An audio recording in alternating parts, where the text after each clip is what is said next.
Okay, auto pairing 5 minutes. Auto pairing. Yemen 2269, slightly higher than me by 4 points. Yemen.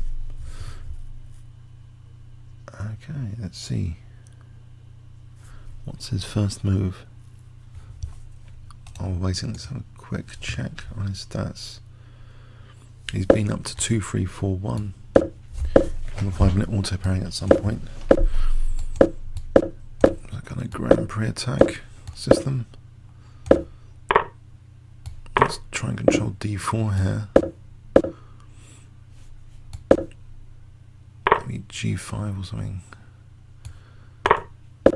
Okay, knight e5.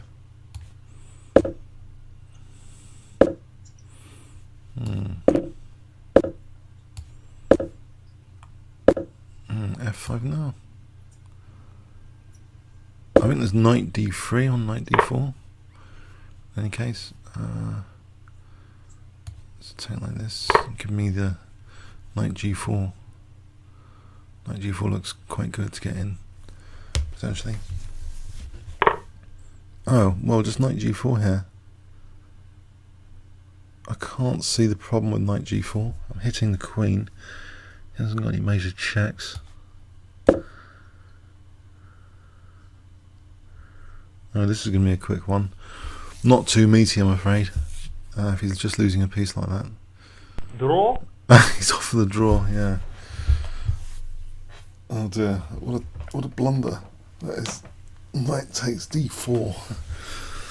This is the thing about 5 minute chess, you know, these horrific blunders can happen. We were both playing very, very quickly until then. I wonder if he's going to try and make a game of it. The thing is, I might have queen h4 coming up. It might be difficult. Queen, when I take with check, there's bishop e5 on queen g3. So, you know, queen g3, take with check, king h1, bishop e5. You know, I'm on h2 after that. It does look horrendous.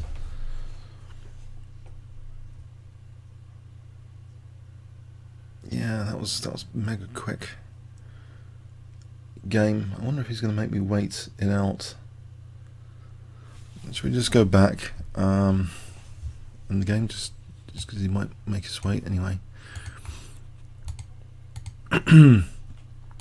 So a Grand Prix attack, and I kind of allowed this f5. I think this is okay because it sort of improves my d4 control, but it does open up that f file there. But I'm marking out d4 clearer, unless he's got an immediate like f file usage. This looks as though it might be quite good for me. To be castled. Knight d4 immediately. d3. h6 just to deprive that bishop, that g5 square. I mean, maybe he could have pinned something, or it could have been dangerous. So takes, knight e2, knight c6.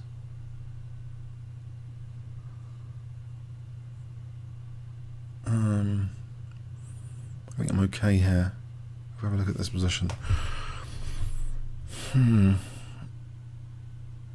Also, structurally, you know, the C file could actually be very useful for black later. I mean, okay, white's got the F file, but this C file, C2, could be an exploitable target, especially if this maybe bishop wasn't protecting C2 later. So I think that's another thing about this. Actually, it's quite rare that someone, you know, makes a blunder and offers a draw and then doesn't move. I've not actually had that.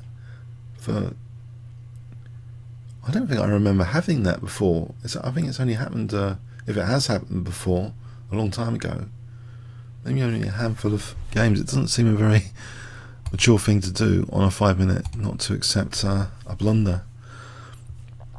I mean, okay, he has this plan, you know, to attack d4, but I've always got the thin-chattered bishop. I mean, in principle, this is nonsense. I've got the thin-chattered bishop sort of indirectly guarding the d4 pawn. Also, I think here, you know, bishop b5, I was quickly checking, maybe just bishop d7,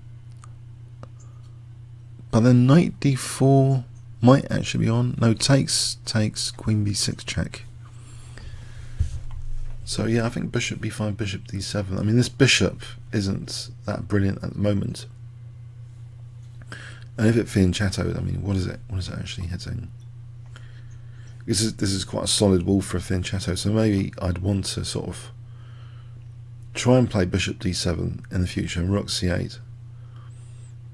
Or maybe... So anyway, so in the game after this, I played f5, so I've got my king out, so I can play this.